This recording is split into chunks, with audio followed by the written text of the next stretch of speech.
The way I got it to Nicholls, coming from Holy Cross High School, Frank Young was the defensive coordinator at Tulane at the time.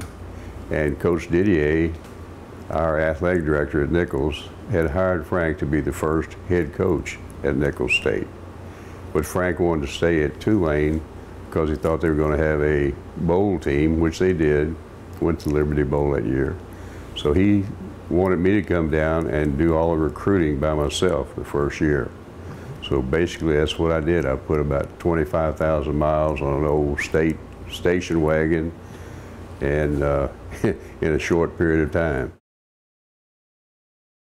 While I was at Nicholls State, I was the defensive coordinator. Frank Young came down after Tulane's football season was over in the spring, and we had to start ordering equipment and everything because we didn't have anything. We didn't have a t-shirt, jersey, helmet, anything. So we did that in the spring, and also we tried out the guys on the club football team, gave them a tryout, the ones that thought they wanted to play for Nicholls State on the varsity. So we did that also, and he was hiring the rest of the staff. And the rest of the staff was Earl Leggett, who'd played a lot at LSU and played for the Bears for a long time, played all over the NFL. Joel Smith was, I think, head coach at Catholic High. Carol Gula was head football coach at Plaquemine. And I was in charge of the first meeting. I went over the defense that we were going to be running. And we were going to meet back that afternoon and talk. Offensive coordinators were going to go over an overview of the offense. And so we were all upstairs waiting for Frank because we were back there in one of those old frame buildings, at least by the farm. And Frank Young comes in and he said, "Guys, I hate to tell you this, he decided to just resign." And these guys haven't even got their furniture off their truck yet, you know. So we were just kind of in a haze for a couple of weeks there. None of us had been head coaches any place. Leggett might have been head coach at a junior college, I'm not sure. But anyhow, he didn't want the job. So Coach Didier went out and hired Gary Kinchin, who had played for him at LSU. And that's how we got started.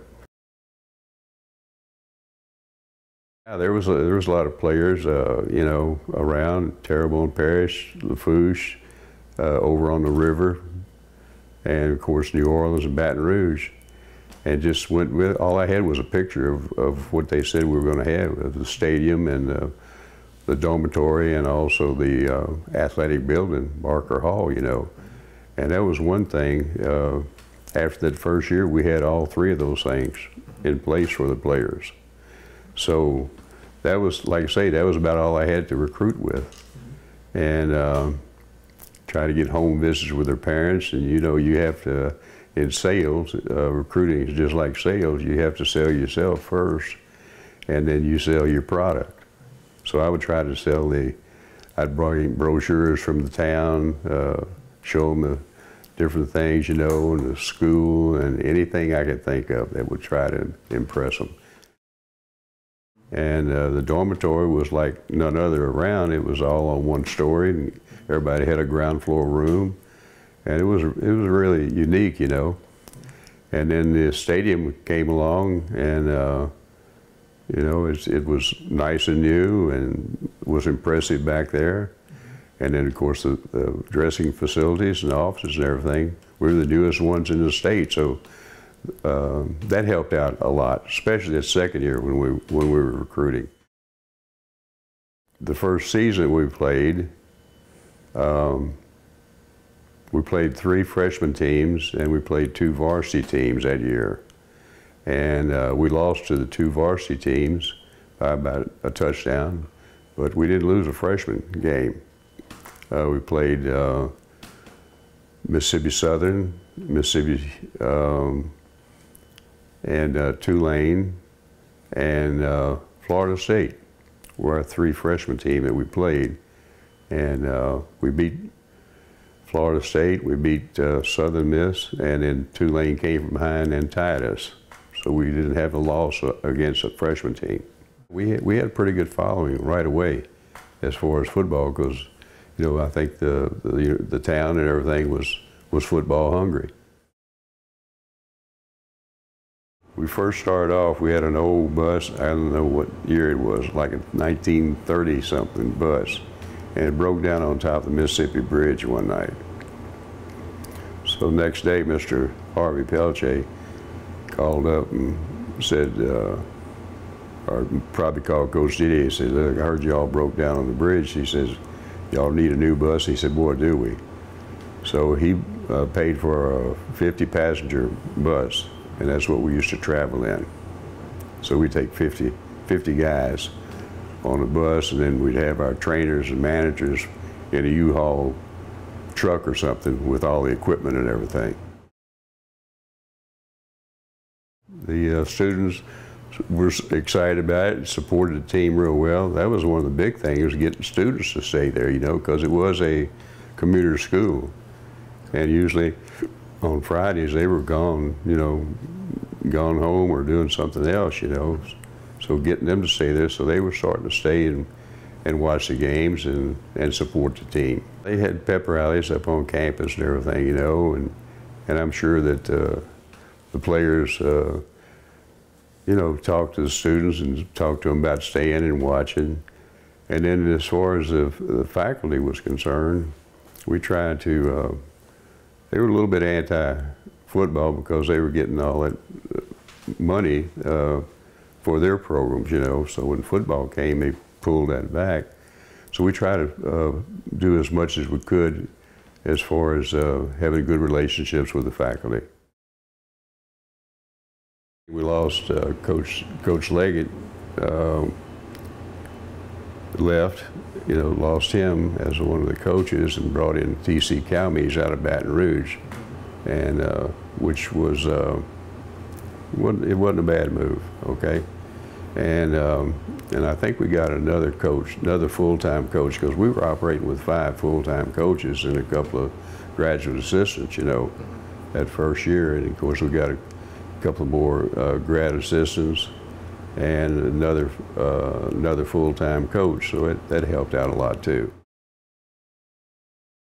74, I was hoping was my first year as head coach, and I was hoping we'd have a winning season, and I think we missed it by a game or had 5-5 and a tie or something like that. So in the second year as head coach, we won all the home games, 5 home games, and we lost 2 games in a row, and they came back and won the last 3. And it was an exciting year for us, and for the whole town. Had some really good crowds, and everything it was a good time. It really was. Funny thing, we played for a lot of homecomings. When we first started out, yeah. We probably played for more homecoming crowds than anybody in the state every year. And there was a good reason for that. All right, when I was recruiting in New Orleans, East Jefferson always had a good football team. And one of my friends I had coached with at Holy Cross told me you might want to come look at this kid. He said he's never played football before, but he's about 6'2", 175 pounds, pretty skinny, but had decent speed and kind of threw his body around. So I went and looked at him, and I liked him. And we actually didn't sign him till late, but we're sure glad we did. After we got him, he was so talented. We actually tried to use him as a quarterback at one time, but he broke his leg or something in spring, so we had to quit that, and we ended up moving him to a cornerback. And we were very aggressive with our cornerbacks, and Coach Joe Magui was coaching them, and a lot of people, like I say, was running the veer offense, a lot of stuff, ball coming outside. So we just took took the pitch man out, whether he had the ball or not. They finally passed the rules you couldn't do that. But Barbaro loved that, you know, because once he hit him, they were not looking for the ball anymore. They were looking to see where he was coming from. So when the pro scouts started coming around, they noticed all that, and they just loved him. They loved the way he hit, you know. And so he ended up getting signed in the 3rd round by the Kansas City Chiefs. And there for a while, it looked like he was going to get signed in the 1st round by somebody, but they, I forgot the name of the player they ended up taking it. But yeah, he played for the Chiefs for a long time. And I think he was, I don't know how many years he was All-Pro, and also in the Chiefs Hall of Fame eventually after a few years. So he's well known in Kansas City. Gerald Butler was really a good player. He really was. He didn't play at all that first year because he had some kind of calcium deposit running from his forearm to his bicep, and our doctors worked on him, and our trainers got him to where he could play, you know. And after that, I mean, he was just a big target, a good football player, had great hands, and just an easygoing kid that you don't mind having around. Well, the fondest memory, of course, is winning a conference championship, you know, and the relationship with the players. I mean, just some really good kids, you know. Not only Barbaro and Butler, but Rusty Rebo was one of the best football players we had. A little short linebacker, but all he did was make tackles. Kenny Ortolano, he stayed fired up so he wouldn't have to get fired up. So that was the kind of player he was. And he loved the game. He loved to play. He was a nose guard, and he made a lot of plays on defense. And I don't know how many years he made all conference, either 1 or 2 years at nose guard because of the number of tackles he made. Oh, Alan Danos. Alan was one of those down the bayou kids, you know. We had a film one time in a game, and when teams were running the veer, they run a dive, somebody was on the dive back, somebody was on the quarterback, somebody was on the pitch man. Well, he had the dive back in one hand, the quarterback in the other, and then ran out and tackled the pitch man who got the ball eventually. So we told everybody that's how we played the triple option with one guy. But he was a great player. He really was. Marvin, he was just a great kid. He really was. A terrific ball catcher, you know. In the offenses they're running today where they throw the ball a lot, they would have thrown at him a lot. And of course we had him at the same time. We had Dwight Walker, as Dwight could do anything. Coach, I think it was Coach Brady at the time, he said, "Dwight, can you quick kick?" "I can do that." "Can you do this or do that?" "I can do that," you know. But he was an all-around player, you know, that could run back kickoffs, run back punts, good receiver, good ball carrier, and he could do it all. And he could punt. And I think he got drafted in the 4th round with Cleveland. Well, starting in 1979, we moved up to Division II, or that's when the NCAA changed it up. And we were basically still playing the same schools, you know. And so we didn't see much difference. I stayed around. I used to do the color for Roy Pugh on KTIB, who broadcasts all our games. So I did that for about 3 years or so. But I was working for Caterpillar dealership up in Reserve, but I would do that on the weekends and travel with the team. So I got to kind of keep my hand into it, you know. Being more than a coach on the field, you're head coach or assistant coaches too, because a lot of times kids get close to whoever recruited them, you know, and visit with their mom and daddy.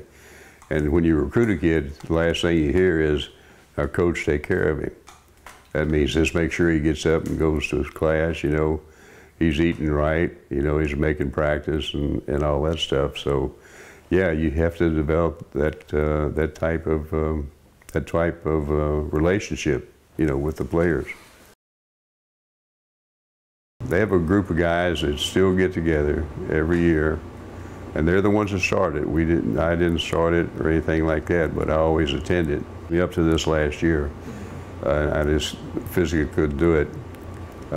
They call themselves Clements Colonels, and they get together with a big crawfish boil every year with their wives, and they invite whoever the coaching staff is to come to do that. So they've been doing that for a long time, and it's still going on right now.